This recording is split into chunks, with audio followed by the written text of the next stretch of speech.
Hey folks, welcome to video number 6, following up video number 5 on the Constitutional Convention and the creation of the Constitution.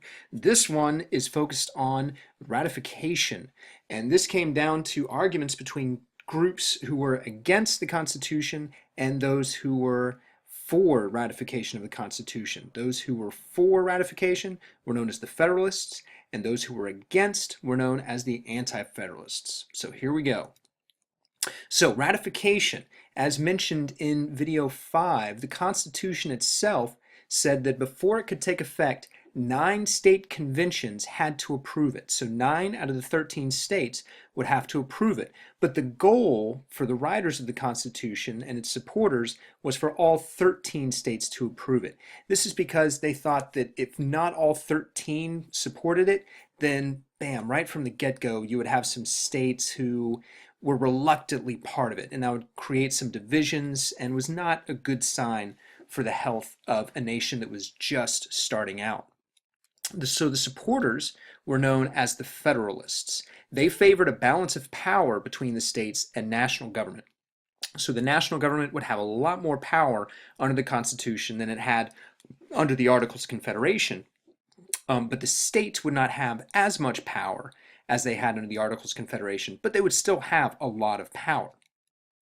The opponents of the Constitution were known as the Anti-Federalists, and they opposed a strong central government. They feared that the national government under the Constitution would be too powerful and would crush the power of the states. They liked the states to have the majority of the power.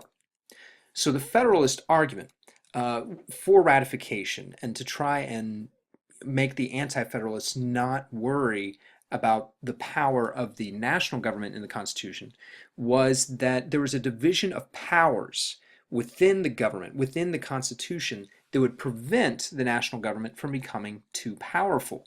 First of all, in the Constitution, it said that the U.S. government would have 3 branches.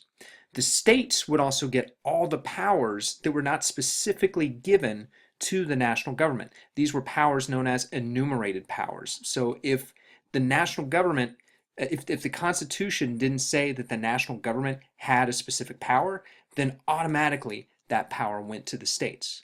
Also, the Federalists said there was a system of checks and balances in the Constitution. This meant that the branches of government could keep other branches from becoming too powerful. So the executive branch can limit the power of the legislative branch. The legislative branch can limit the power of the judicial branch, and the judicial branch can check the power of the executive branch and legislative branch, and vice versa. So a lot of the support for the Constitution and a lot of the Federalists lived in cities, or they lived in small states where they wanted to be part of something bigger and more powerful than their own state governments. Or they were in states with weak economies, economies that had really struggled under the Articles of Confederation, and they believed with a stronger national government under the Constitution that their economy would do better.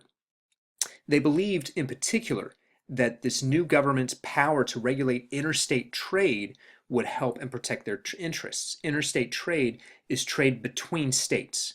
Intra-state trade is trade within a state. But the Constitution gives the power to regulate or make laws about interstate trade, trade between states, to Congress. This is something that they were lacking under the Articles of Confederation, and that had led to a lot of problems with trade between the states. So here's an example of the separation of powers. So the Constitution has 3 different branches. The legislative branch, this is Congress, the Senate, the House of Representatives. They can create laws. The executive branch, which is led by the president, they enforce laws. They would have to sign a law proposed by the legislative branch to make it a law. But the judicial branch can check the power of those laws. They can declare a law unconstitutional. And this is a chart that breaks down the system of checks and balances, some of the ones I just mentioned, plus a lot more. So you can take a look at this to get an idea of how these branches of government, these 3 branches, can try and keep any other branch from becoming too powerful and take over too much control of the national government. So the Anti-Federalists, why is it that they didn't support the Constitution? What did they not like? Well, first of all, they believed that a larger government would require more taxes. And this is basically true. When you have a larger government, you have to support it. You have to support it financially. But the Federalists would have argued that the payoff was worth it. It made the country more secure and would make the economy more profitable.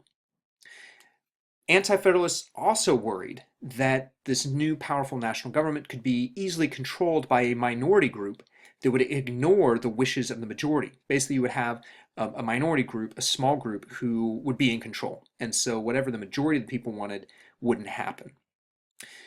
Also, the Anti-Federalists were worried that one single government would not be able to manage a country as large and as diverse as the United States was at the time.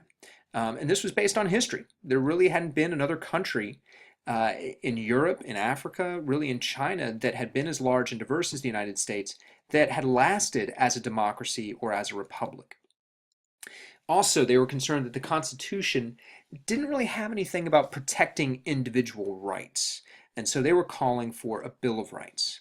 And a lot of the Anti-Federalists, a lot of those who opposed the Constitution, were mainly in rural areas, so farmland, large farmland, or they were in states with strong economies that had done well under the Articles of Confederation, states that had little debt and really weren't too concerned about paying off debt to other countries or to other states. So, this back and forth between the Federalists and Anti-Federalists went on for well over a year as states were having conventions to vote about whether or not to support the Constitution or to not ratify it. So some of the supporters decided to write some essays in favor of the Constitution. These became known as the Federalist Papers, and it was a series of 85 essays that supported ratification. All of these essays, which were published in newsletters and in pamphlets and eventually published in book form altogether, they were written by Publius, and this was a reference to an old Roman name for public, and it was a pseudonym or a fake name for three people: Alexander Hamilton, James Madison, and John Jay. So they took turns writing these essays, although Alexander Hamilton overwhelmingly wrote these essays. I believe he wrote over 50 of them. Madison wrote over 20, and John Jay wrote only about 5 or so of these essays. And all of these arguments, they analyzed and defended the Constitution. So they responded to arguments that Anti-Federalists made and explained how the Constitution basically would work in theory. It highlighted particular things that I've already mentioned, such as the separation of powers and limits on the power of majorities. So those folks who were concerned about one group taking control of the government and thus controlling the whole country, James Madison, in one of the essays, Federalist number 10, basically argued that that wouldn't happen because there were so many groups within the United States that no one single group would take too much power away from the other groups, that the smaller groups could all work together to limit the power of one larger group. Well, the Anti-Federalists wrote some articles of their own. One of the most well-known was called Letters from the Federal Farmer. And this focused on the lack of protection of rights, or the lack of a Bill of Rights in the Constitution. People were really concerned that this new government was going to be so powerful they could easily just ignore the rights of people and ignore specific rights of people. So, because of this pressure, the Bill of Rights came along. This demand for protection of rights, a Bill of Rights, led many to withhold their support of ratification. But the Federalists realized that if they promised to add a Bill of Rights once the Constitution was ratified, that enough of these Anti-Federalists would support the Constitution. So, June of 1788, New Hampshire became the 9th state to ratify, and that officially meant that the Constitution was in effect. But again, the goal was to have all 13 states ratify it as a sign of solidarity and strength. So Virginia and New York, the two of the largest states at the time, eventually ratified in very close votes, and that was a great sign. Rhode Island eventually would be the last to ratify. Remember, Rhode Island didn't even have any representatives at the Constitutional Convention, but eventually they were swayed and became became the last to ratify. Delaware was actually the first state to ratify. Almost within a month of the Constitution being issued, they were the first state, which is why when you look at a quarter that has Delaware on the back, it says the first state, and it has an image of a man on a horse riding to spread the word that Delaware had ratified the Constitution. So, Constitution was ratified. That meant that the Bill of Rights, as promised, was going to be created. So in 1791, state legislatures ratified the first 10 amendments to the Constitution. The first 8 of these protect personal liberties, while the 9th and 10th impose explicit limits on federal government. So here's a summary. The First Amendment, you all are probably familiar with. It includes freedom of religion, freedom of speech, freedom of the press, and freedom to assemble peacefully. Then you have the Second Amendment, which is also very well known. You hear about a lot, which is the right to bear arms as a militia. Then you have the Third Amendment, which is directly connected to what the Founding Fathers had experienced and colonists had experienced in the American Revolution, which was the Quartering Act. It was a response to the Quartering Act. So it said that no forced housing of soldiers in private homes would be allowed in peacetime. The Fourth through Eighth Amendments guaranteed the rights for persons suspected, accused, or on trial for crimes, while the Ninth Amendment explained that people's rights are not limited to just those mentioned in the Constitution. For instance, you may have a right to privacy. Well, the Constitution and the Bill of Rights don't explicitly say that we have a right to privacy. However, that doesn't mean that it doesn't exist. And then the 10th Amendment, for those people who were concerned about the separation of powers between the national government and state governments, the 10th Amendment said that people and the states have all the powers not specifically given to the national government or denied to the states. But something was missing. In all of the Constitution and in those first 10 amendments that made up the Bill of Rights, something very noticeably was missing, at least for us today. When we look at the Constitution, we notice that some things are left out. For instance, this Bill of Rights, the protections in the Constitution did not apply to all Americans. Native Americans were mentioned briefly as a foreign group. Slaves were not included. They literally were not mentioned. They were considered other persons.